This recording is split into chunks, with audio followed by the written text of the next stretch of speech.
Did you see Luka Vescovic's goal? Yeah, it's Mate, ridiculous. the I saw your size tweet of that really. fucker. Your Honestly. tweet really made me laugh. Mate, how is he 17 years old? He didn't even jump. I know. And It's like that's like pro. I know he's a bit older, but it's like Van der Ven, isn't it? It's just like a freak. Yeah. When did it get like weird for you, like realizing that you were like older or as old as like the Spurs players? I think it was probably when. Yeah, I don't know. Like, it's probably when you see some of the kids now, and it's like, like people talking about Alfie Devine or like Jamie Donnelly and players like that, and it's like, I'm like 5 years older than them, or like 6 years older than them. And it's just like, it's so weird because you're sort of rooting for these young players, and it's just like you sort of almost think that you're still that age, and actually you're like, I'm closer to 30 than I am in like these, and it's just like, oh god, it's depressing. But I get what you mean though. I feel like everyone has that moment where it's just like, hang on a minute, I'm the same age as him, and he's just, or like players scoring in a World Cup or something. Or like Mbappe is one of them. Where it's just like, look what he's done, and it's like I'm like 4 or 5 years old. Actually, how old is Mbappe now? Like 23, 24. Well, I'm older than Mbappe. Yeah, probably. Yeah. He's not. How old are you? 26. 26. Yeah, 26. Only just. I was 26 in January, so only just 26. Well, it's like weird for me because I'm 20 in like a week or so, and like I'm here calling Vescovic, who looks like a 25-year-old. I'm here calling him like a kid. Yeah, and I know. It's like I'm like short, fat, and prepubescent. And I'm a fucking loser, mate. And I'm like talking about kids coming. And I'm looking at kids playing for Spurs, and it makes me feel like a loser. But it's weird. It's a weird thing. You got Spurs podcast. You're not a loser. How can you be a loser with a Spurs podcast? That's success, mate. All right, so this is the Daring and Doing podcast. I'm joined by the brilliant Ben Bowman. How are you doing, mate? I'm very good, thank you, mate. I did. I'm glad we're talking after a win because the last couple of weeks have just been a little bit like. Obviously, against Wolves, we were really poor, but just even in some of the games that we won, the kind of noise around Spurs hasn't been the most positive, and it's just kind of been like people almost trying to draw out the negatives. And I get that we haven't been quite at the level that we were, but like it's just been a bit exhausting the last couple of weeks. Yeah, and that big break between the games as well didn't help because it sort of just magnified everything that little bit more as well. But no, I'm good, mate. I feel really positive after Saturday. Actually, how do you feel? It seemed like such a good game to go at. Go to, sorry. Like, I mean, I watched it. I watched it, and the stream I was watching on was like it kept going back and stuff. It was quite frustrating, and the first half was quite frustrating to watch. But it's so good to get that win.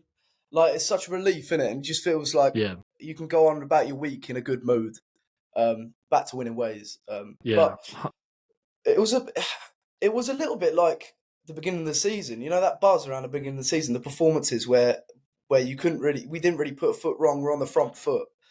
Do you think that's a sign that we're getting back to our best? Yeah, I sort of said it in my match review after the game that I thought that was the closest that we've been to that since maybe the Newcastle game at home. Yeah. I don't think we've had a level. I'm not saying for any second that Palace at home was a complete performance because there were times that we struggled, but I do think there's a part of me which looks at something like, I mean, before we came on, we were obviously talking about Sheffield United, who are currently getting their arses handed to them by Arsenal, unfortunately. But you think of that Sheffield United home game and the elation at the end of that and the moment that we had and to turn that game around, because there was the positivity around the start of the season and it was this new era under Postecoglou. I'm not saying in that game we didn't play well, for example, but there wasn't that much difference between those kind of performances and what we saw on Saturday. I just think because we've had a couple of poor ones and we have been in a bit of a sticky patch over the last few months for various factors, including injuries and all sorts, and people saying maybe Ange has been figured out and all this kind of stuff. I just don't buy into that really. But I just think that that level of performance that we saw on Saturday wasn't too much different from some of the performances that we were seeing at the start of the season anyway. And I think there was a lot of positives to take from that. Like we sort of spoke in the preview on Friday about, you know, how are Palace going to set up? Are we going to struggle to break down low blocks, all that kind of stuff? And, you know, I said it on the Fighting Cock earlier about like, if you look at City United yesterday, United set up in exactly that manner. They set up in a low block to make it difficult for City, and they did that. They frustrated City. City had their chances, just like we did. Obviously, Haaland misses an open goal. Werner misses that one-on-one. There was a lot of parallels between that game and the Spurs game. But I just think because City have almost got that, we know how good City can be with the players that they've got. It doesn't really get spoken about in the same way that they struggle to break teams like that down. But whereas with Spurs, I think that tends to get highlighted a little bit more. I know we've historically struggled against teams that sit the Pochettino was a huge issue for periods of the now. Yeah, he is struggling. Exactly. Like that's kind of the sort of chickens have come home to roost with that with Pochettino in the sense that he struggled a little bit without PSG and he's massively struggling with it at Chelsea. It was only really the 16-17 season at Spurs where we were just able to blow teams away comfortably week in, week out at home. But it's tough. It's really tough to break down low blocks. You're kind of relying on moments of individual brilliance and you're relying on your players to step up in the way that they did on Saturday for us in the second half, kind of realising going 1-0 down and turning the game around for us. So I was really satisfied with how we came back because there was a lot of kind of not the negativity wasn't as suffocating as it has been after Saturday, but there was still a lot of people picking holes in it. I came home and I stayed for a drink after the game and I came back and I caught up with my dad who I went to the game with and I got through the door and he was just going out and he was like, "Oh, worst performance of the season." That I was like, "What game did you just watch?" Serious? I know, yeah. Honestly, it's been a bit of a battle. I said this on the Fighting Cock earlier. It's like me and him are kind of the yin and yang of like Spurs in the sense that I always try and be the positive one. I always try and see the positives and sort of try and say, come on, mate, and he's sort of like he's in his 60s. He's sort of seen it all. He's the more cynical. But at the start of the season, like he was very much like he got on the Postecoglou train and was very much like, you know what, whatever happens this season, as long as we see the attacking football, I want that excitement back, then I'm fine with it. And I was like, did you not watch Wolves a couple of weeks ago? Do you remember that game? And it was like it was nuts, but not 100% convincing. But I think that was a sign that I wouldn't say that we're getting there because it's not like we've had a build-up of these performances. It's been an outlier in maybe the Wolves game and the Brighton game where we struggled. Even in the Brighton game, I didn't think we were as bad as people made out. But I think it's definitely a building block going into a set of games where we're going to be challenged against Villa and then we've got maybe a couple more winnable games against Fulham and Luton, despite the fact that Fulham have been really good this season. It's difficult as well. But it's a step in the right direction for sure. And I feel pretty positive, to be honest, after Saturday. Yeah, me too. I feel like the first half, like I was thinking this is really tame, but like at half time I was a bit like, oh fucking hell, like are we going to see this again? Especially after Eze scored, because that's what we've seen like over the past like few weeks, where we're just not breaking the line. We're not finishing our chances, and it frustrates the crowd, it frustrates the players, and then the longer that goes on at 0-0, the more you're thinking we're going to lose this again. Like we're going to lose another game, and I wasn't ready for that breakdown after the game if we had lost. But in hindsight, actually, I thought it was a decent. I thought it was a decent first half. I mean, it wasn't the greatest, but I think it was solid enough. Like I don't think anyone had a bad game in the first half. We weren't looking vulnerable. We weren't getting peppered like we have in like last couple of games. And then obviously half time happened. It was a bit negative. We come out flying in the second half. Like it was so much better in the second half. It was so much like the at the beginning of the season. And yeah, someone I thought played quite well is Emerson Royale. I think that was the improvement from Wolves. I think Emerson, he was finding little pockets and facilitating little pockets of space in the attacking areas. It just made our build-up play a lot more smoother. You were saying in your sort of like half-time breakdown, you at the game, you were saying that Kulusevski, Emerson right-hand side weren't working.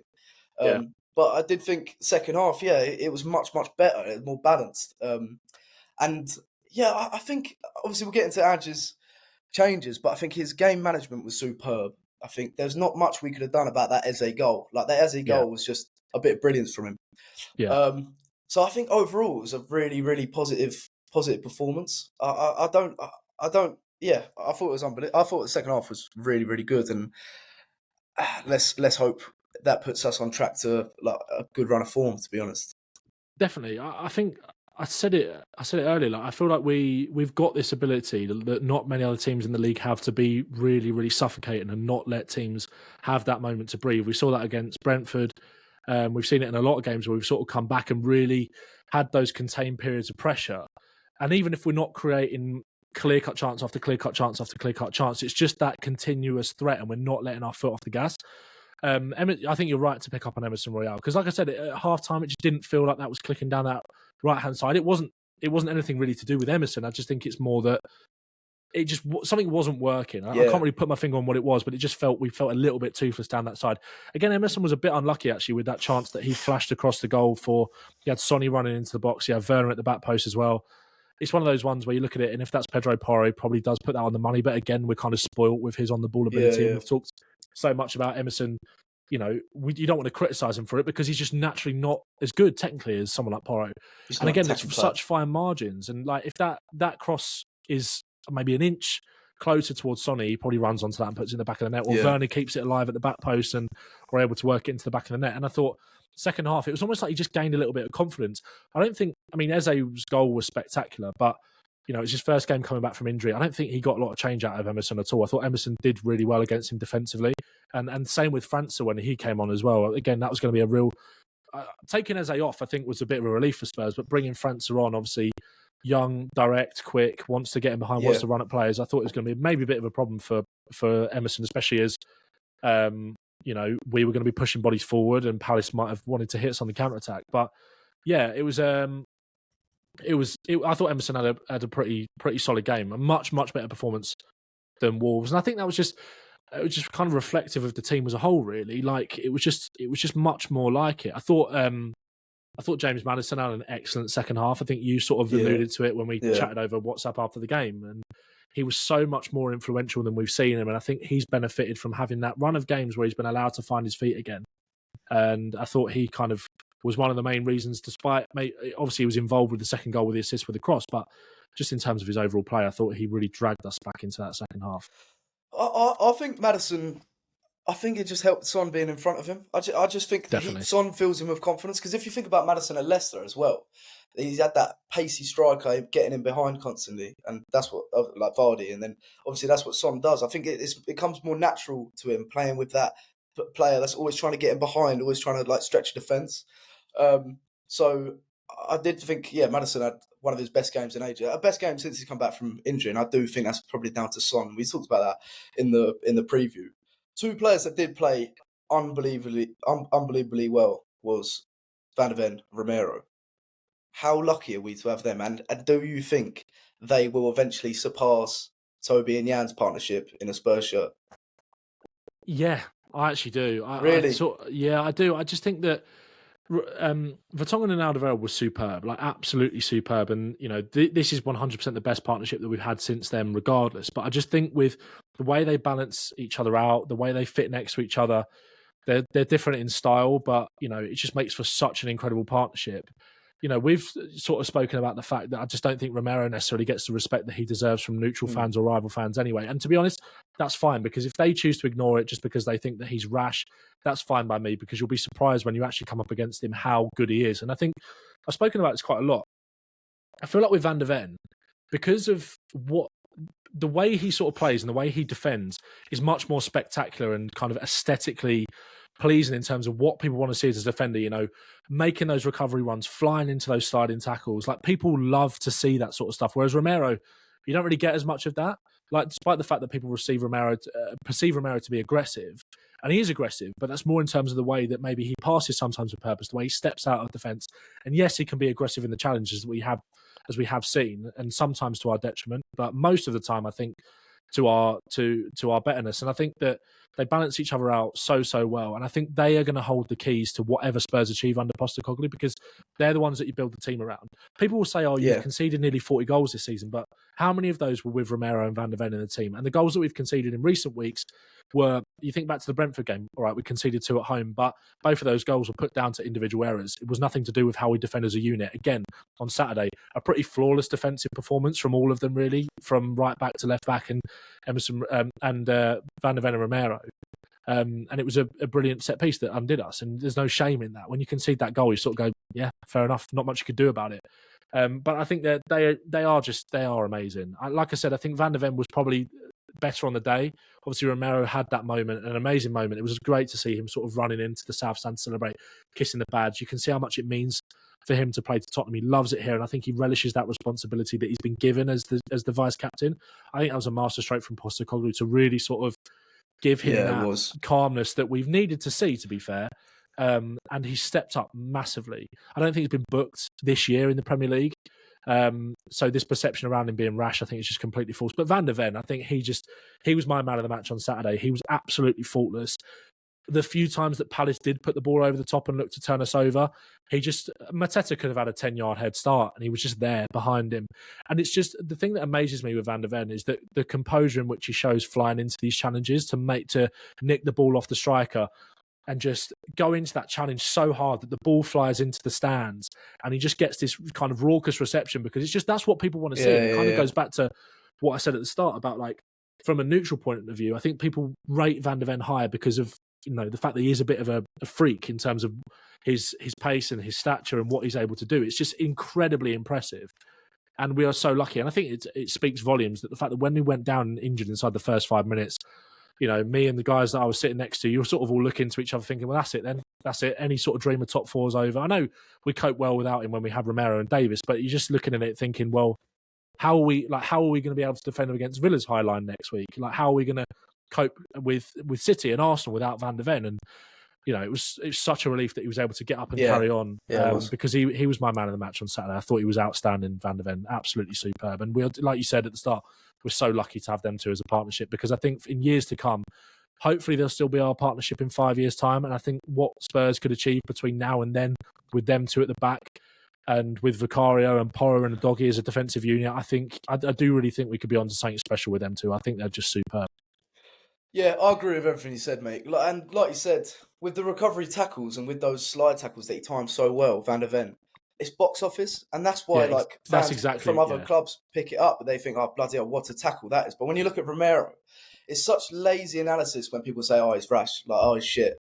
He's overrated by Spurs fans. Because you see him in the big games, and he does sometimes he'll lose his head, like in the past. He probably will again in the future. That's just like his gameplay. He takes risks, he's aggressive. But he's so composed. He is actually so composed. And to have a World Cup winner scoring a winner in the game, running over to the corner flag, kissing the badge, it's enough to make a grown man cry, isn't it? Like, it was like the passion he showed. Obviously, he's taking this like vice captaincy, and you just know he loves playing for Spurs.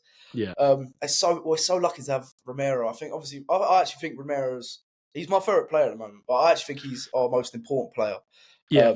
Just from what he brings to the in composure from playing out the back, and just he's so smart, he's so clever, and he does go under the radar because he's not flashy.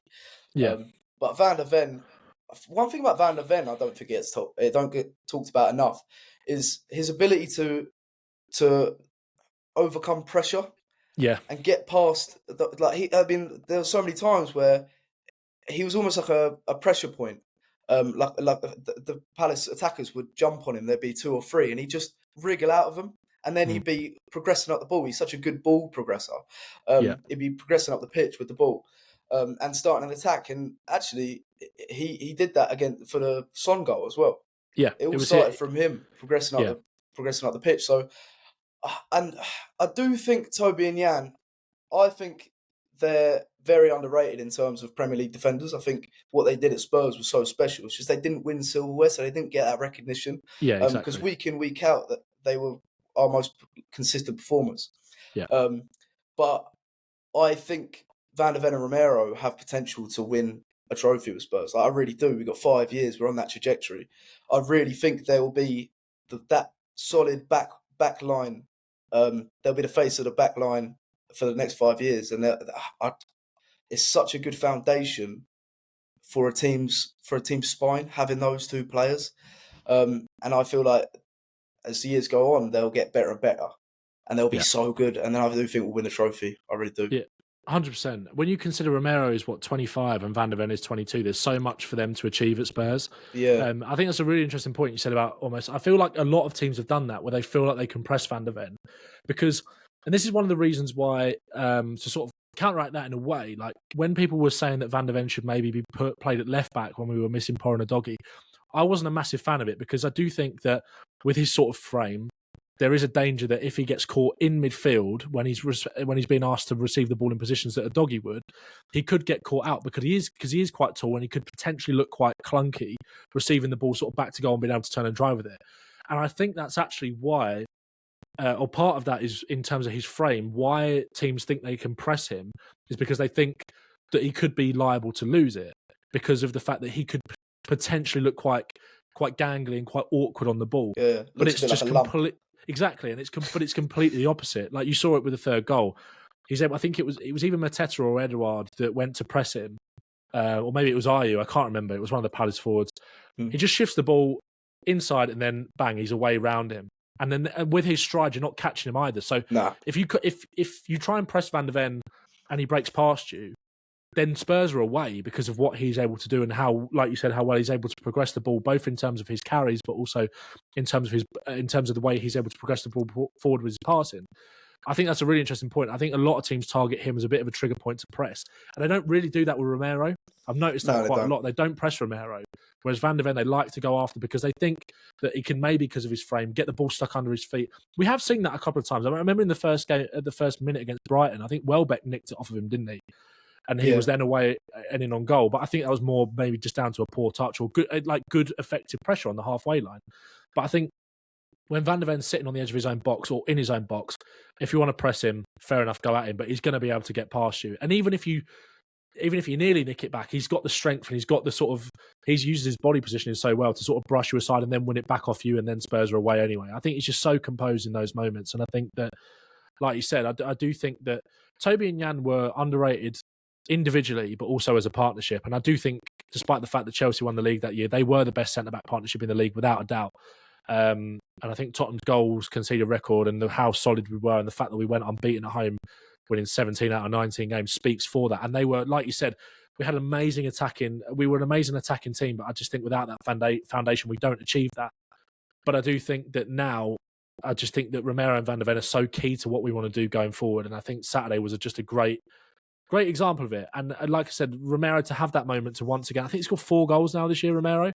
He's popped up in those moments and grabbed us goals. He puts the team on his back, and that celebration, you love that. I love his tweets after the game as well. It's like he just puts these essays out or Instagram posts about, how much it means for him to play. It's just like, you love that sort of stuff. And you see it with Vicario as well. Like Vicario's got that same attitude. Like, what did he say when he signed? It was like, I would walk there and sign my contract in blood. It was like stuff like that. Just like you said, it's enough to make a grown man cry. It's like, it's just, you just love to hear that sort of stuff from your players. And I think Romero's got that 100%. And if rival fans want to continue to underrate him and put out this false narrative around him, that's fine by me, because we'll sit here and happily bang the drum for him as Spurs fans.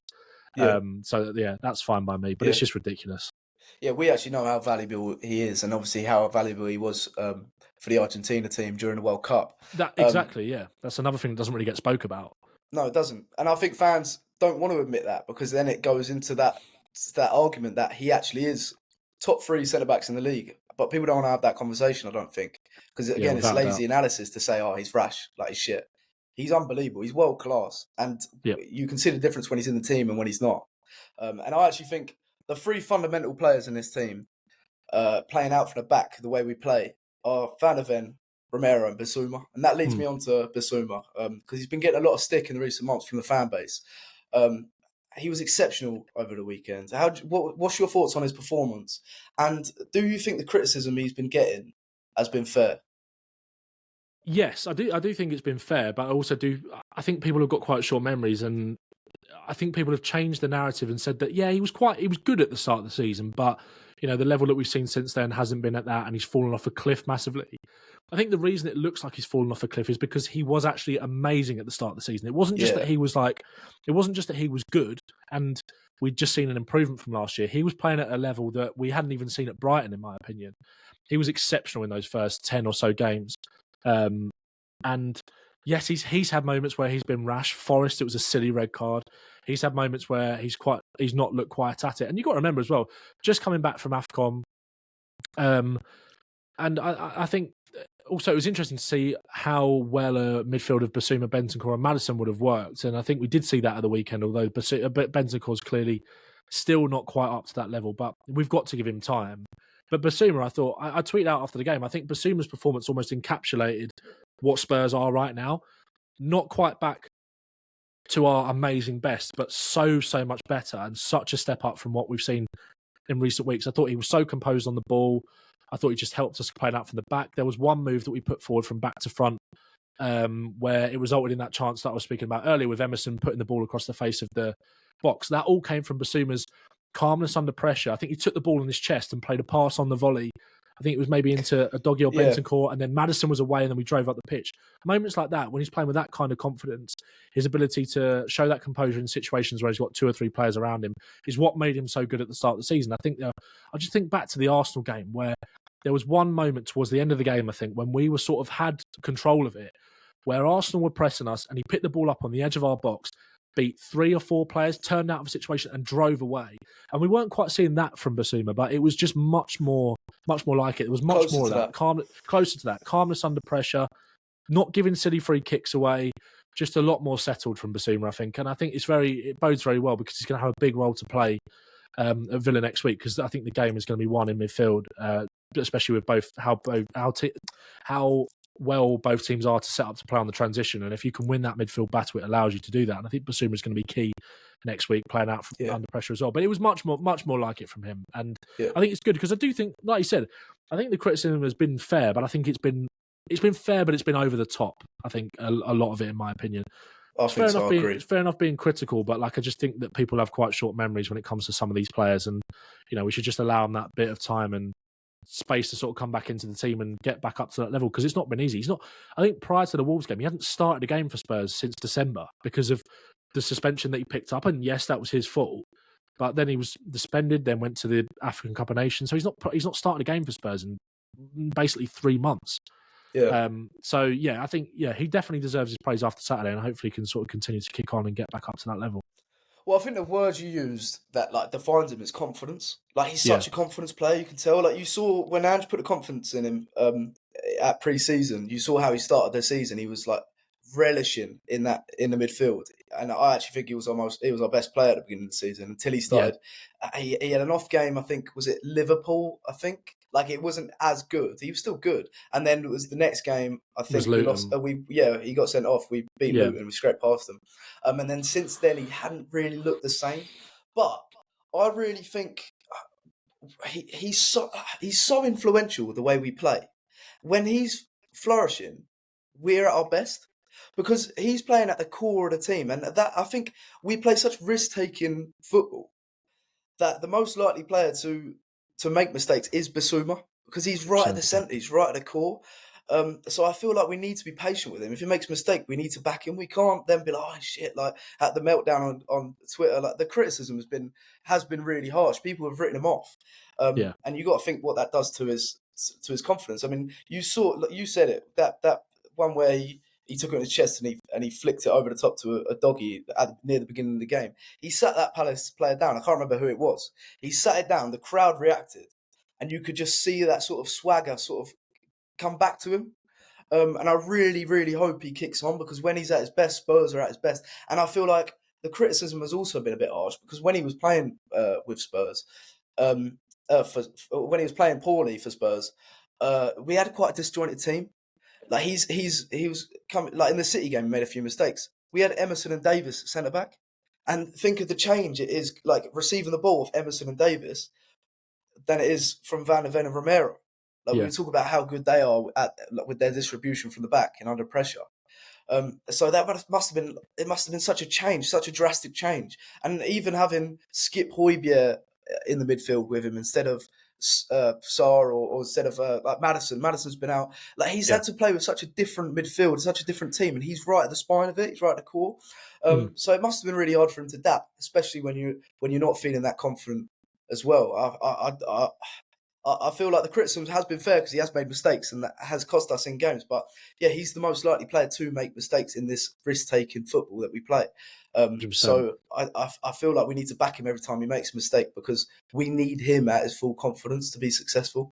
Yeah, completely agree. And you saw it with Bentancur against Brighton, obviously playing in that sort of deeper position. I think that was Basuma's first game back where he came off the bench, and Bentancur obviously got caught out on the edge of our own box. Brighton won a high press, and obviously that just highlights that Bentancur's not quite up to it yet at the moment, because we've seen Bentancur pick the ball up from those centre-backs on the edge of the box, glide away from players, and then you're away. We saw that a lot in the Man United game, which, to be fair, I think on reflection, Bentancur came back and was amazing in those first few games. I remember the Bournemouth game where he started completely out of the blue. It took everyone by surprise on New Year's Eve. and it was like he hadn't been away. And same as the Villa game before he got injured again. And then I remember Burnley in the cup where he had the captain's armband and he just thrived. And it was just like it's just a joy to watch Bentancur when he's in full flow. And I think the United game after that, obviously that's against, no disrespect to Bournemouth, because Bournemouth have been impressive this season, against poorer opposition in the league than going to play Burnley in the cup. But when we went to Man United, I think that was maybe a little bit of a false dawn for where Bentancur's at, because we know with Man United, we saw it yesterday, we saw it in the last few weeks, not so much yesterday because I thought they were defending pretty well, but we saw it in the last few weeks. You can drive a truck through their midfield. So Bentancur did sort of have the freedom of Old Trafford, but we were watching him just thinking, this is a pleasure to watch him play. I think since then, when we've come up against teams like Manchester City in the FA Cup, like Brighton in the league, that are going to press you and make it difficult, that's probably exposed the vulnerability that he has right now because he's not quite back up to full fitness. And Basuma, again, has kind of had that lack of match sharpness as well over recent months. Like I said, he hadn't started a game before Wolves since last year. So it's an adjustment getting back to playing that level of football. But I just think, like you said, with Basuma, he's a massive confidence player. And having it, like you said as well, like it felt like he had a different centre-back partnership and it was almost a revolving door of midfield partners in that run where Bentancur got injured and Maddison got injured. He was playing, and Sarr was out for a little bit during that time as well. So he had a different midfield partnership every week, whether it was with Højbjerg, whether it was with Lo Celso as well at one point. So yeah, he definitely has had that. So he's not had the easiest ride over the last few months. So like you said, I think people just need to bear that in mind a little bit. Yeah. I think it's just he's a bit of an easy scapegoat because I think he's got that. He's got that a bit like Emerson actually. Like he's quite languid, like he's quite like relaxed when he's on the ball. But I think it's actually to Basuma's Emerson, it exposes more of his frailties. Where actually I think it makes Basuma look a better player sometimes because he's a midfielder and he's got that composure. Yeah. But yeah, he was much more like it from him on Saturday. So much more like it. Palace's midfield was going to be a difficult battle with Wharton and Lerma, but I thought we definitely won it, and it was a lot down to Basuma. Much more like it from him for sure. Yeah. I think Bentancur, obviously he's getting back to full fitness, but him playing in that six, it really showed how vulnerable and how demanding that role is. Yeah, because that is the position where the opposition are going to press the most. You get the ball on the turn and you have to distribute it, or you have to dribble past a couple of players, and it's so intense and it's so quick. Obviously, Bentancur come back from the injury. I do want to talk about Bentancur because he looked for. There was a video surfacing on Twitter of him looking really frustrated after coming off. I don't think that's performance based. I think that's mainly because his last action was fouling Eze on the edge of the box that led to the free kick goal, and then he got subbed off. Because I actually thought he had a quite a good game. He went under the radar, quite a solid game. And it's the first time seeing Maddison, Basuma, and Bentancur. I'm pretty sure, isn't it? Yeah, the first time they started a game together. Yeah, I thought the same. I thought Bentancur was, especially in the first half, I thought he was all right. I didn't think he had anywhere near as bad a game as people were suggesting. I think, like you said, I think that frustration on the bench was probably a direct result of the fact that he just cost us a goal. But again, like he had to make that tackle because he did. Yeah. Obviously Eze gets an amazing shot away from the free kick, but he takes it. We know what Eze can be like in those situations, drifting off the left and coming inside. He probably could have taken one touch, got it out of his feet, and although he had a crowded set of Spurs bodies in front of him, he probably could have scored there. But yeah, like you said, it was quite sad to see because I think I think there's an element of frustration with himself that he probably knows that, and I think it must be so hard with players when they're playing, not necessarily that he's playing for an injury, but he knows that he's not playing at the level that he can play, and that's because of something that he can't control. So I think there's an element of that in it. But like you said, I think it's probably because he knows that he cost us in that moment. But like I said, he couldn't have done anything else. Yeah. I thought you did well, and we've been waiting for this midfield trio for a while. Like ever since the beginning of the season, we've been saying, "Oh, when Bentancur comes back, we'll have Maddison, Bentancur, Basuma. Like what midfield?" Even Postecoglou said it briefly in a press conference. And then obviously we've had to wait. There's been delays, and now we finally saw it. And I thought, it was really balanced as we all expected it to be. Obviously, Bentancur just isn't as sharp. He probably doesn't trust his body. He wasn't making those penetrative. Is that a word? Penetrative, yeah. Like runs into the box, scoring goals, because that was what he was doing before his injury. He was scoring so many goals, and in a team in a team that wasn't really creating many chances, he was scoring a lot of goals. So once he gets back to that, probably next season, that midfield can be that midfield can be really, really dangerous and effective. But what is our best midfield going forward? Because I thought Sar's one of our most fundamental players, and he has been this season. I thought he was unlucky to not be in the starting 11. What do you think is our best midfield going forward? Yeah, I must admit, I was quite sitting in the pub before the game. I was quite surprised when the team news came through and Yeah, me too. Sarr wasn't playing. But I almost think it's probably just because he felt like he had to give Bentancur and Basuma that ability to, like, minutes in the legs is going to be the most important thing for those two. If they're not playing at the level that they can play at, not playing them is not going to help. Especially with recovering back from injury, it's not going to help. But I did think Sarr's exclusion was a little bit of a surprise. But also that was kind of coupled with the excitement that like you alluded to, we got to see this midfield trio for the first time. Yeah. I do think over the course of a season, I do think having Sarr in there just gives that balance to it that I think it maybe lacks otherwise.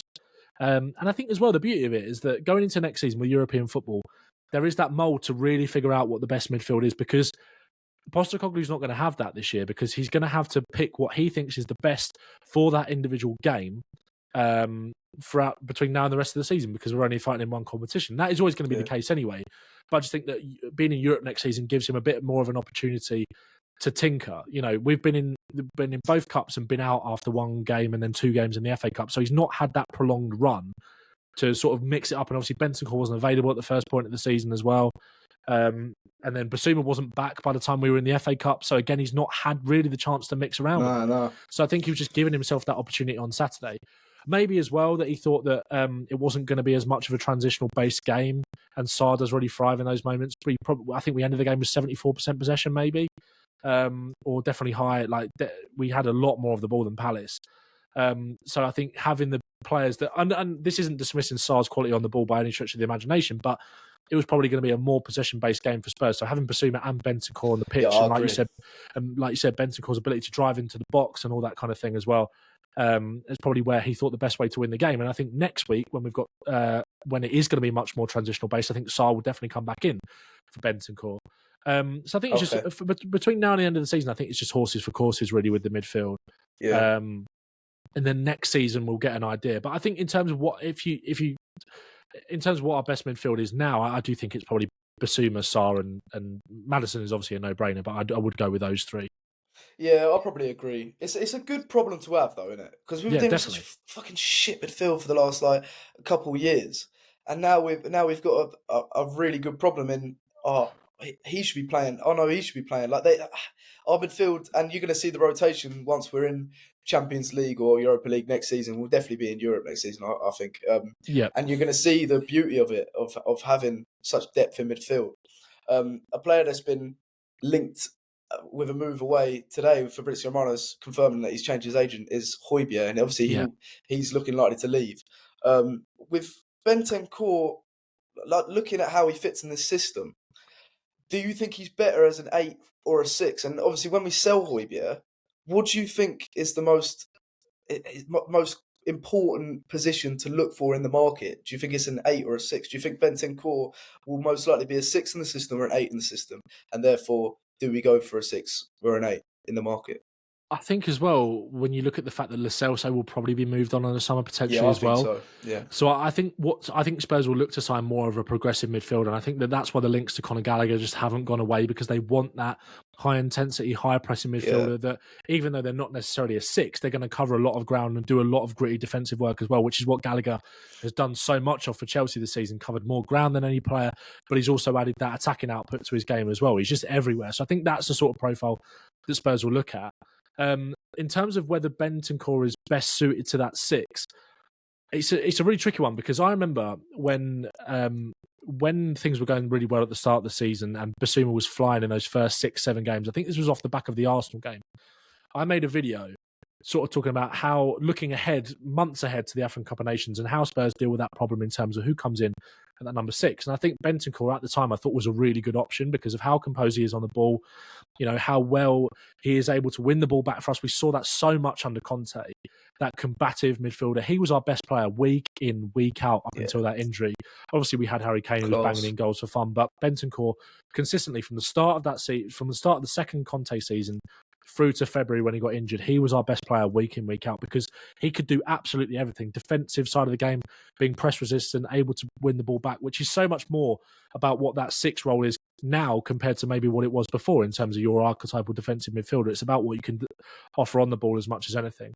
But I think it's an interesting one, because I think one thing that Spurs do lack in terms of that midfield profile is someone like, and again, you're asking for the impossible here, but someone like, when you look at the profiles of Rodri and Rice, you've got someone who can really eat up the ground and cover so much distance, and just when you do get turned over, they can shift from one side of the pitch to the other so quickly. They can just eat up the grass and make those kind of recoveries, and we don't really have that in Basuma or Bentancur. They're not that kind of profile. So I think that's something that maybe Spurs should potentially look at. Someone like an Onana from Everton who's got that ability to cover the ground. I do worry about Onana's discipline sometimes, not necessarily in terms of his rashness or anything like that, but just in terms of, I remember watching Spurs play Everton earlier this season, and I'm a massive fan of Onana, but sometimes he can be guilty of what I sometimes criticise Basuma for in terms of tactical discipline, of sometimes going searching for a little bit too much and not holding his position. But I just think it's going to come with time. Bentancur's not had a pre-season under Ange Postecoglou. That is a massive factor, and I think that's part of the reason why we saw Basuma have such a great start to the season playing in that role. I think Basuma is naturally more suited to it than Bentancur, but I think for games in which you want to rotate, I think Bentancur can definitely do it, especially against sides where we are going to have more of the ball, and his responsibility is more to look after it and recycle it rather than sort of be under constant pressure the whole time, because I think he can do that as well. But like I said, I think it's just about sharpness. But in terms of what we look at, I do think it's going to be more of that kind of box-to-box profile potentially to replace Lo Celso, because I can't see Lo Celso being here in the summer either. Yeah, no. I agree with, that's what I think Spurs will do. Like, we can't get rid of those links with Gallagher, can we? They're popping up every week. And I don't know whether that is actually true or whether it's about Gallagher signing a new contract. Like, I have no idea. But if that does come true, it'll be interesting to see, Bentancur with a pre-season playing 6, because that's where he'll have to go. Because obviously Bergvall's coming in as well. And we're going to have a look at him, like whether he'll be a 6 or whether he'll be an 8, because he looks like a bit of a hybrid between the two, a bit like Bentancur. I see Bentancur more as a box-to-box midfielder, and more as that number 8, and rotating with Sarr. And I think Bergvall looks more like an 8 than a 6. I think that's where he's predominantly been playing. But the thing about a number 6 is that it's such a demanding market, and they are such expensive players. Like, teams have realised how crucial and fundamental a number 6 is to the way you play, to every team. Them and the strikers are the most important players probably, and I feel like the price range that is similar to an out and out goal scorer. Do you know what I mean? Like a number 6 and an out goal scorer, probably you're looking at the same sort of price, because they're both so important to the way you play. And you've seen the importance of Rodri, Rice, and it's revolutionised the game. Number six in football is the first name on the team sheet, I think. So the market we're looking in to upgrade on Basuma or challenge Basuma, you're looking for at least 50 mil. I don't even know what players out there really to look for. So it is more likely going to be a Gallagher type player, I think, a box-to-box midfielder, and I think we'll have to make do with Basuma, Bentancur, maybe Bergvall covering that 6th position across all competitions. And I feel like, and then we'll have that Gallagher or Sarr as that number 8. Bentancur, Bergvall can fill in there as well. I mean, we got the depth, but I don't know. I feel like number 6 in the summer transfer market would be a smarter move. It's just about the reality of it. It's about what's available. Like, you can look at players like Onana from Everton, or there's like a Zubimendi profile at Sociedad as well. But again, with Zubimendi, he's more of a passer. Like, he plays in that sort of anchor position for Sociedad, but it's more in a possession-based system, and he's not so much of that combative midfielder, although he can be that. But from what I've seen of Zubimendi, he's much more of that sort of deep-lying playmaker type number 6, who does get stuck in, but he's just more about what he does on the ball. And I think it's more like someone like Onana. But again, there's going to be a lot of competition for his signature. And I just don't think, like you said, I think it's been so much more of an onus in terms of recruitment from top teams to buy. I saw a Football Tifo did a thing as well, sort of specifically talking about the number 6. And I think they referenced Onana and Rodri and Rice as well, about buying big players. Like, you look at Man City, they are a massive team in terms of physical profile.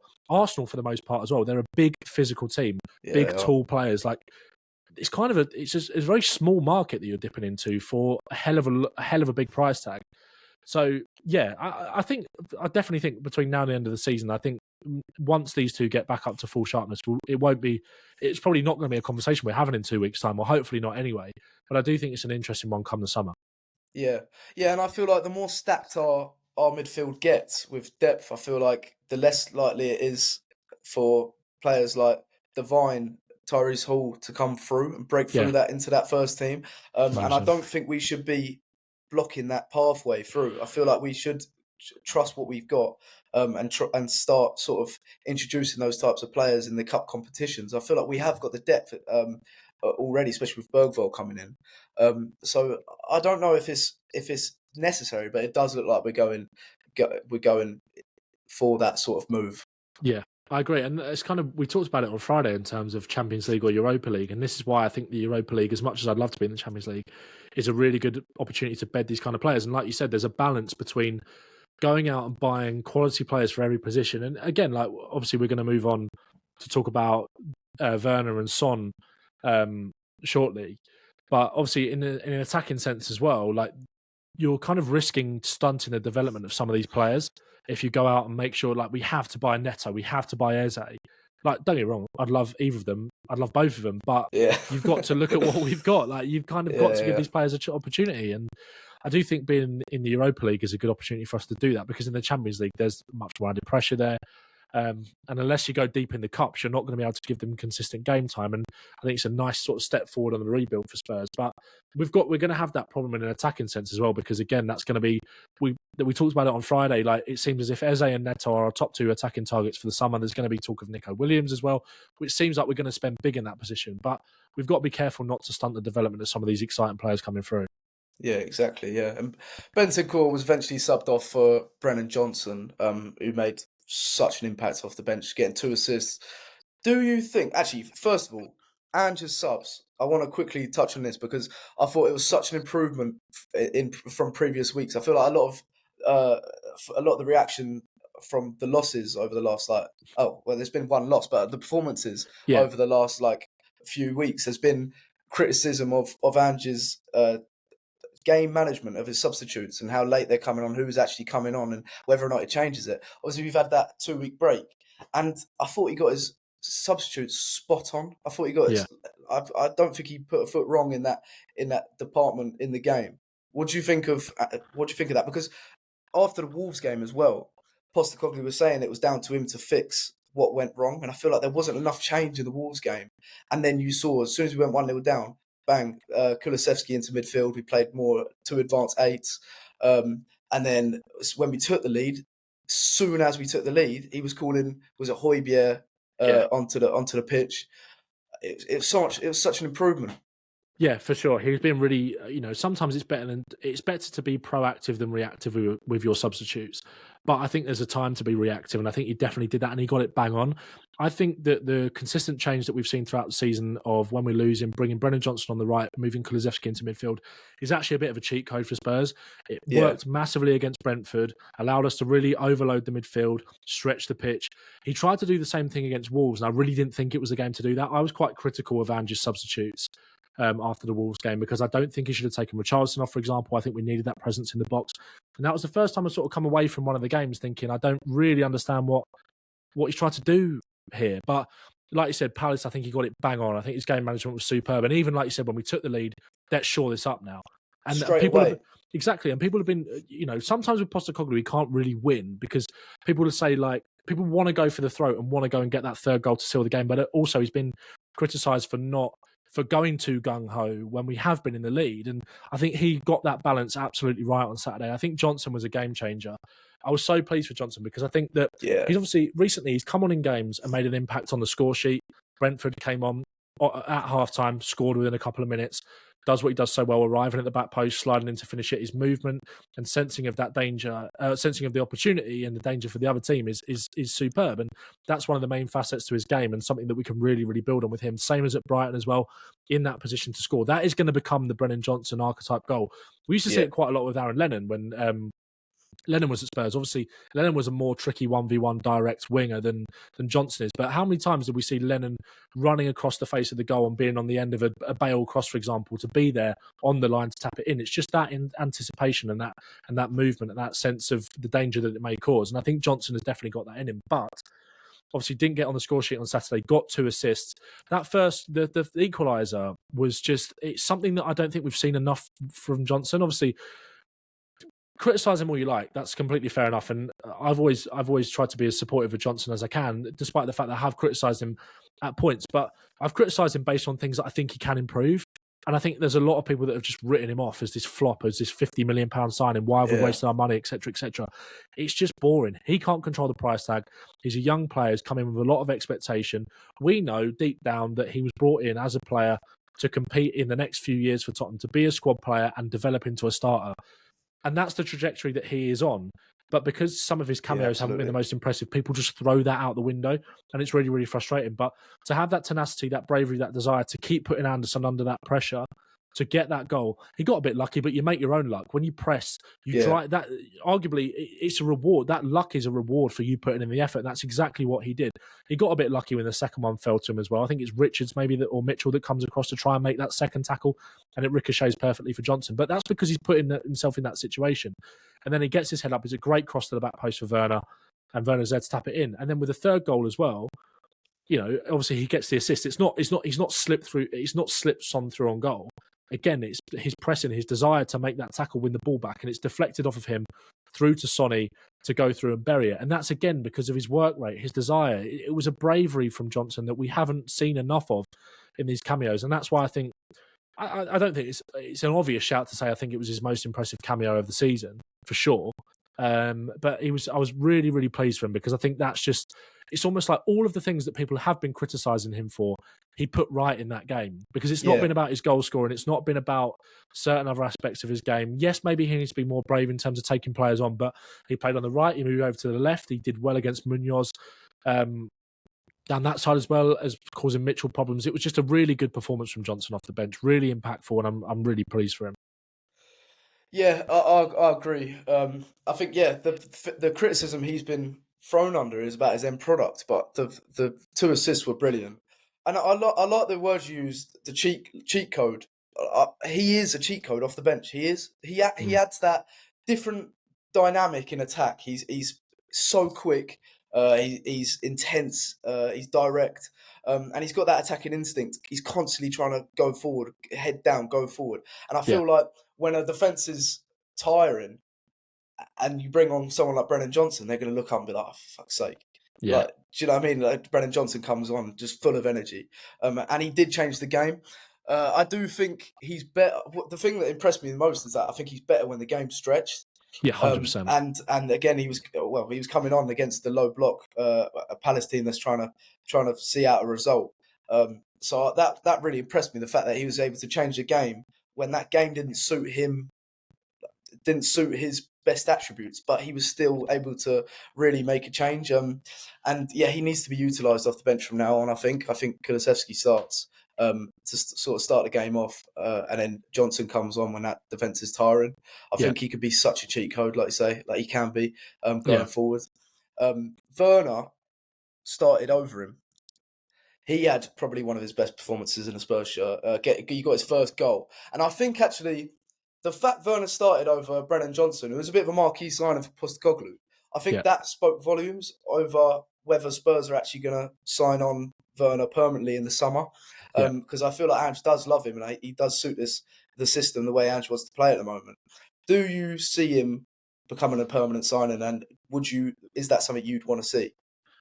Personally, I would, yeah. I think it's a little bit of a no-brainer. And I think one of the things that you said there about Johnson rings completely true about Werner, in the sense that he's made a big impact in a game that wasn't suited for him.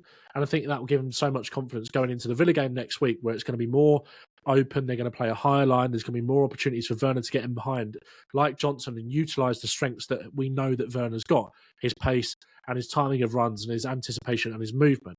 It's the finishing part that's the problem with Werner, as obviously we saw in the first half, where, you just knew that there was this sense in the ground that when he went through, it was just you're hoping for him to score rather than thinking with Son that you can just shut your eyes and go back to the halfway line and it's a goal, because Son is he's just unbelievable in those situations. Whereas with Werner, there wasn't that confidence. It was more the hope, and it's just like, please score, just please. But I was really impressed with Werner, and I think it's a massive moment for him. And I personally, I just think that if Spurs sign him in the summer, it's not going to be about signing him for 17 million to start every single week. I think if we can clear some of the deadwood in the squad, maybe move on the likes of Hill and potentially Solomon, although that maybe feel a bit harsh. I know that other fans have got opinions on Solomon that I don't necessarily share.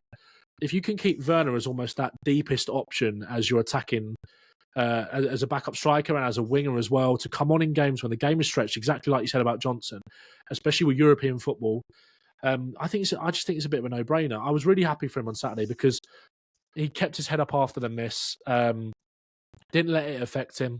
He got the moment. Obviously, Sonny talked about after the game when he did score the goal. It was nice for him to have that moment to celebrate, but he's got to recognise the importance that it's only 1-1 and get back and crack on. And what I liked about Werner's performance is that although in that moment he allowed himself to be free and celebrate, and I was pleased for him for that.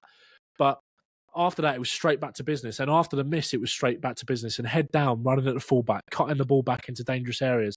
There might not have been a player there to receive it, but he was doing all of the right things. And it wasn't an amazing performance, but I think it was probably his best that he's had in the Spurs shirt. And I was pleased for him getting the goal, because I think he's such a massive confidence player. And I think he is actually at the perfect club to succeed, because I know, obviously, we talked about it with Johnson, that our fans, it does feel like our fan base is kind of growing towards being that little bit more impatient as the expectations change. But I think in terms of the environment at the club, if you take the fans out of it, in terms of having the perfect manager and the perfect set of teammates around you, and having Sonny as that kind of leader who's been through a difficult spell at Spurs in the start of his career. Johnson was going through a sort of similar thing, and we used that example with Johnson at the start. It was like, well, Sonny didn't hit the ground running, and you didn't, look what happened to him. Richarlison as well. Again, Werner's just got to take one look at Richarlison. And do I see Richarlison being the long-term number 9 for Spurs? Maybe not. But with the ability, with how he's turned around his season and his fortunes because of the environment at the club, Werner should look at that and think, I can really become a success here and really sort of turn my career around. And I think that is why I think he's at the perfect club to try and make that happen for himself. So I think he'll want to stay for sure. And I think for £17 million, and like you said, it's a bit of a statement to play him in that game off that left-hand side. But also, I think a part of it is that I just don't think Johnson looks as comfortable over there, even though he's moved over there towards the end of the game. Yeah, I don't think he can start as well from there as Werner can, because Werner's played in that inside sort of forward position on the left throughout his whole career. But I just think it's a bit of a no-brainer. What do you think, mate? Well, first of all, his performance overall was very good. Obviously, he had that first half miss, and it was a sitter, and that is something he is renowned for. When people say when he misses, it's Timo Werner, like, of course he's missed. But I feel like that's just because he's so instinctive. And if you look at the goal he did score, he didn't have time to think about what he was going to do like he did with that first chance. It was so impulsive. It was an impulse decision. It was so instinctive, where he cut his run back, got right in the view of the defender. The defender stepped out, and then he quickly made a blindsided run behind the defence for a tap-in, and anticipated where Johnson was going to put it. And it is that instinctive movement in the box that he's so good at. And obviously, he weren't going to miss that goal as an open goal, but because of his movement, he got himself in that position in the first place. Yeah. I really like Werner. Like, he seems like such a nice guy, and he seems like such a top professional and such a great player to have around the dressing room. I don't think Spurs should sign him permanently. I don't think in the summer. I think he's a really smart stopgap, because obviously he's a loan deal. There's no risk attached to that deal, and obviously we have that buy option in the summer, which I think we will use. We will make permanent. But I think for the project and for the future project, what is he, 27? Yeah, I think so. I feel like for the future project, he's not the way to go, because I feel like we obviously will prioritise a left winger. I think that's quite known. So that they're going to cost a lot of money, and I feel like, okay, it's 16 million, but 16 mil, as we know, goes quite a long way in a Tottenham transfer window. We're not ones to spend loads and loads of money. 16 mil is quite a big chunk of that transfer budget. So I don't know if we should be doing that. I think if if we sign Werner on a permanent and then we're haggling over 5 mil for an Eze or a Neto, Spurs fans are going to go into meltdown. Do you know what I Yeah. mean? Because we've Yeah, seen yeah. it so many times before. Oh, we can't afford them. Okay, but you spent that money on a player we didn't. Well, they're a good squad player, but they're not going to take us. They're not going to elevate us to the next level. And I do think if we have that money left over, then we should be thinking about the long-term project, bringing in a winger that like a tricky young winger with so much potential, a bargain buy like we've seen with. I mean, Vicario was 16 mil, and think about how important of a signing that was. There's definitely gems in the market that we can sign for the same price that are gonna elevate us and are gonna take us forward into this next chapter. But I don't actually think it would be a bad thing if we did sign Werner. I think I just have a preference of he's a great player and a good squad player to have right now. But for the long-term project, I don't know if it's a smart signing. I don't know. Yeah, I think that makes sense. I get what you mean. I just think that I do think that we should maybe look to kind of one of these younger gems. Like obviously that Noosa Link hasn't gone away either, despite the injury problems that he faced and then failed his medical at Brentford. I wouldn't be surprised if that comes back around in the summer because apparently the Brentford move is completely dead in the water. So I think if he can sort of keep himself fit or sort out whatever problem he has, I do think it's something that Spurs will go and look at, and they'll try and sign a young player to look towards the future, but also try and sign a marquee player in that area. So does that leave room for Werner? Potentially not. But the way I kind of see it is that, like I said, I think I just don't see Brian Hill having a future really at Spurs anymore. I like Brian Hill. I've wanted to sort of try and make it work and get behind him, but unfortunately, I just don't think he's good enough to play in this system. And I don't even think it's because of the physicality necessarily. And with Solomon as well, I just think that obviously I think because we signed Solomon on a free, I think he's getting a bit of a free pass in the sense that, because he's been out injured since October and he's still not come back yet. And with multiple setbacks along the way, if we'd have signed him for 20, 30 million, then people would be calling it a waste of money. But because it was a free, people aren't quite seeing that and saying that. I've had comments on my videos saying, you're being too harsh on Solomon and how good he was at the start of the season. I just don't really see that. Like, I think he thrived in that Burnley game where it was, they were so open, Burnley, and we were excellent in that game, don't get me wrong, and he got a couple of assists, but in games after that, I just didn't see the same level of quality. And I think Werner, in terms of a squad player, even though, like you said, he's a little bit older, I just think he'd add so much more off the bench than someone like Solomon. I agree. And especially if we are in the Europa League, I think there is going to be, there's going to be more rotation because you're playing that Thursday, Sunday. It's a more demanding fixture schedule. I do think that even in the Champions League, the new format, the Champions League, there's more group games, I'm pretty sure. So even if we're in any form of Europe, it's going to be demanding next year. And I think having maybe that bit more older option in the squad who's settled in North London, who has got a point to prove, I think Werner could be quite dangerous. But I do completely understand where you're coming from. Yeah, I think Ange will go. I think Ange will want to sign him on a permanent. I think Ange really likes him, and you've seen the trust he's putting in him. Yeah, I think it will happen, and he's a great player to have in the squad, like you say. I'm thinking, devil's advocate, having a younger prospect signing that can grow into his potential instead of having someone coming on. I mean, he's past his prime, Werner. I don't think he's ever going to get better than he was at Leipzig a few years ago. But yeah, we can definitely utilise him as a squad player, 100%. Yeah. How much time you got?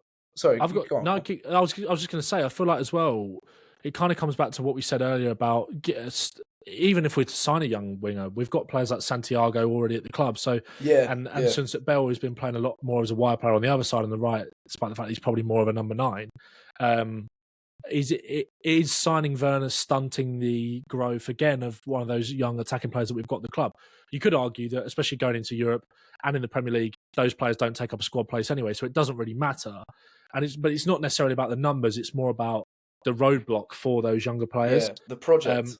Exactly. So it's not about, we could sign Werner and keep all of these young players and go out and sign a winger that's 19, 20 years old, and we'd be able to fit all of them in the squad, no problem. But just because it works for the numbers, that doesn't necessarily mean it works for the development of some of the players. So I'm with you on that. Yeah, no, I agree. Yeah. How much time have you got left? I'll keep going, mate.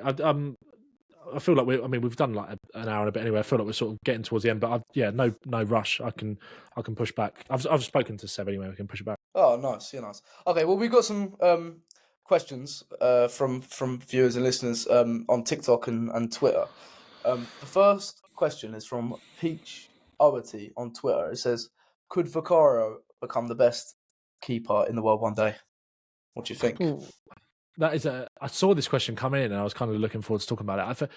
Best in the world, I think, is. I mean, why not? I think he's an incredible goalkeeper, and despite the fact that he didn't have much to do on Saturday, the things that he did do, he dealt with it really well. Yeah. People were talking about the free kick, couldn't have done anything about that. It's one of those lazy takes that because it's keeper's side, people say it all the time, and I know this wasn't his near post, but it really drives me up the wall when people say shouldn't get beat as your near post as a keeper, and that's fine in principle, but sometimes you just cannot stop the power of shots. And again, although this wasn't the near post, it's kind of the same lazy take in the sense that it's keeper's side, he should save it. But Eze puts so much whip and power on that. He's not going to save it. He's not so well. It's such a good free kick. I mean, we've seen some incredible goals in the league this weekend. It felt sort of like a prime Barclays weekend in terms of all the stuff that went on and some of the goals that we saw, like Rashford's goal, Eze's goal, Foden's goal. Like it's just, it's been a weekend of good goals. And I think Vicario just fell victim to that. But why not? He's only 26, Vicario. Yeah. Like in goalkeeping terms, that's pretty young. Look how well he's done in their new league straight away. He's so comfortable on the ball. I do think if he was at a so-called bigger club, I think he'd probably. Don't get me wrong, he has had plenty of praise this season because of the fact that he was a bargain. But if Spurs had signed him for 40 million, I don't think you could. It wouldn't look any less of a bargain. Really, he's been superb and been a real. It was going to take a lot to replace Hugo Lloris, despite the fact that towards the end it was clear that he wasn't at the same level anymore. But no, Vicario's been amazing. Could he be the best in the world? Why not? Yeah, well, I think the sky's the limit for someone like Vicario. Well, I don't even think it's that debatable to say he's probably like top 5 at the moment, anyways. Probably. With the form he's shown this season, I know this is his like proper breakout season. I mean, I didn't know him when he was at Empoli. I know he had a good season, but he wasn't a known goalkeeper. And now we've taken him to the big stage, and everyone sings his praise. Like I think fans are jealous that we have him. Because he's such a good goalie and he's fully poised as well. He's so passionate, such a leader. Like in interviews, he comes across so well. He's also so likable. Like he's quite weird, but like in a really likable way. Do you know what I mean? Yeah. Like the way he comes across. So I think we're so lucky to have him. And yeah, absolutely, he could become best goalie in the world. Because like you say, he's 27 years old, and a goalie's. I mean, look at Alisson. How old's Alisson now? Is he in his early 30s? He's in his 30s. Yeah, I think he's like 31. Yeah, I mean, when did Liverpool sign him? When he was about 25, 26? They signed him in 2019, I think, 2018, 2019. It was 2018. It was off the back of them playing Roma in the Champions League, and they signed him that summer. And what's that? 6 years ago. So you would have it was a similar. Like he came to the Premier League. Maybe he was a year younger than Vicario or something. But in goalkeeper terms, what does that matter? But even so, he has a similar sort of story of comes from Italy, hits the ground running. Yeah. His distribution's good for Vicario. I think that could maybe get a little bit better, but it's still so effective. I mean, I'm talking Alisson level. Like, but then again, those two are freaks when it comes to distribution. Even Onana, like I know Onana's coming for his critics, but true. I thought he did really well for United yesterday. And that's one of the things that he's amazing at, sort of taking that pressure off. And I think there is something to learn from that for Vicario as well. But from what we've seen so far, he's been incredible, and there's just only more to come. He's only going to get better. Oh, absolutely, yeah. I think there's little weaknesses you see in his game that he can improve on, but he's got so much time to improve. Yeah, it's exactly. his first season in the Premier League, and think about how he's hit the ground running. I can see his trajectory reaching the levels of top 2, top 3 goalies in the world, and I think he's almost on that way, anyways.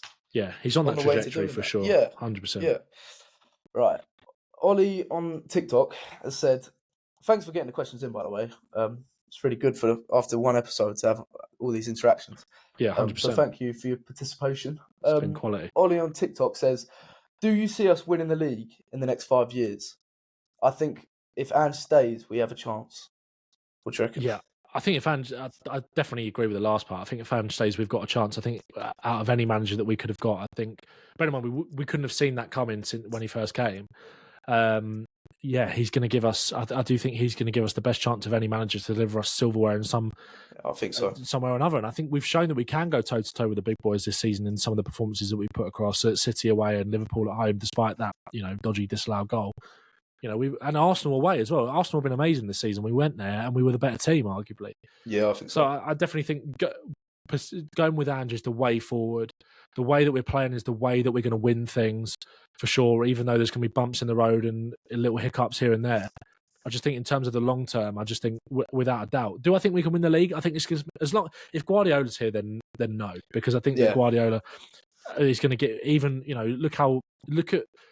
I mean, Klopp's basically standing down because he can't essentially just take that, just going back and forth with Guardiola every year. And it just shows you how tough it is and relentless the Premier League is. And, I don't mean any disrespect to Klopp. That's obviously not exactly why. But it's just that he's done it. So he's been there so many times and, only managed to get the better of him once. And it takes a lot in the Premier League. But, yeah, why not, man? I do think the sky is the limit for this team. It's just about investing at the right time, continuing on the way we are with recruitment.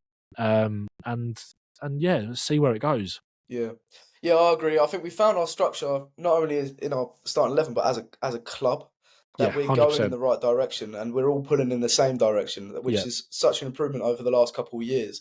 We just need to get rid of that final bit of dead wood, refine obviously the team a little bit with bringing in that smart recruitment that we've seen over the last couple of windows. And we're signing for the future as well. This team's only going to get better. It's on such an incline, but we're bringing in world-class potential type players, and we're always linked with those types of players. And I think that's the route we're going to go. It's obvious that that's the route we're going to go in. So we're only going to get better and better, and our depth is going to get better and better. Our youth system's improved. Like as a club, we're in such more of a sustainable state for success. 100%. So I mean, bright times are ahead. If Guardiola's in charge, like you say, of City over the next few years, I can't see us winning the league. But why not an FA Cup? Why not? We Postecoglou will know the reaction he got after we went out against Fulham in the League Cup. Why not a League Cup? I don't think he'll make that same mistake. I think he saw the reaction. So why not an FA Cup? Why not a League Cup? Why not a Europa League if we're in it? The Premier League just looks out of reach for everyone. But if Guardiola goes, Klopp leaving is going to benefit us. There's going to be that space opening, and I think it's up to us or Arsenal. And I don't think our team is far off Arsenal at all. I really don't. They're obviously way further down the line in their project, but I don't think we're that far behind. I mean, 2 seasons ago we finished above them. Yeah. So I think we're on the incline. Why not? Postecoglou is the perfect man to bring us success. He has a track record of having success at every club he's been to. So the proof's in the pudding that he wins trophies and he makes teams better, and I think we're only going to get better. And I think we will. I do think we'll win a trophy. I might be being optimistic, but I do think I see it happening. I think we're leaving it with something. I think we will win something under Postecoglou. I can't see him leaving Spurs without winning a trophy. And I think, like you said, it's probably more likely to be one of the cups. But again, like if we're in the Europa League next year, why can't we go for it? Like I think we could. Exactly. I think we could go for it. Like why not? So I do think my gut says I think I feel better about any manager that we've had since Pochettino. Like even we've had win now managers under Conte and Mourinho, and I never truly believed that we'd lift silverware because of one, their attitude to the cups for the most part and how poor we were in them with both of those managers. And again, Postecoglou's record doesn't exactly speak for itself at Spurs with that, but you've got to remember we went out the FA Cup to City, who will probably go on and win it. Fulham was a bit of a blip at the start of the season where he was trying to give players opportunities. Should he have done that? Maybe not. Like I get the reaction, but I also get why he did it.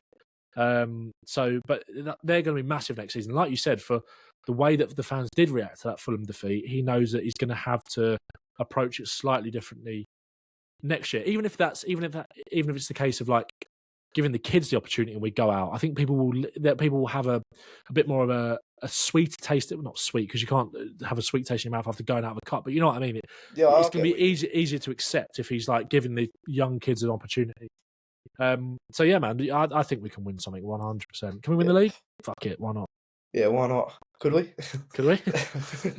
No, but I mean, that's the thing. What you said is like so true. I mean, the toxicity around us leaving cup competitions, getting cocked out of competitions, getting knocked out of competitions. We have been cocked out of competitions in the past. Out of competitions, yeah. Getting knocked out of competitions is that we've just played the deadwood that have consistently let the team down over the years. So obviously the fans are going to get frustrated. It was the same when we got knocked out of the League Cup in this season. So, like I say, if we play the youth, if we start integrating youth players into the cup competitions, if they have an off game, we'll be behind them. Like you want to see youth players start over those Deadwood players that have been dragging this team down for the last 5 years. 100%. So yeah, I think exciting times ahead. I think we'll wrap up there, mate. I think that was a good episode. Yeah, it was, mate. Enjoyed that. Follow Daring and Doing on Twitter, TikTok, YouTube. Subscribe on YouTube. What else are we on? Spotify. Instagram. Give us a follow on Spotify, Instagram, Apple Podcasts. We're fucking everywhere. Yeah, I know. We can't get away from us. Yeah. I think that's. Yeah, I don't think we're anywhere else, are we? I think that's it. I think so for now. And where can we find you, mate? You can find me, Ben Talks Football, on TikTok, as per Ben Bowman on Twitter, and then just make sure you follow Daring and Doing. Make sure you subscribe on Spotify, leave us a rating, subscribe on YouTube, all that good stuff that Will said as well. And thanks for the support on everything so far as well. We've been, a bit blown away by it. So thanks to everyone for getting involved and getting behind us. Yeah. Thanks for listening, everyone. We'll be back later this week for the Aston Villa preview. Cheers, mate. Thanks for coming on. Nice one. Up the Spurs. Up the Spurs. Legend.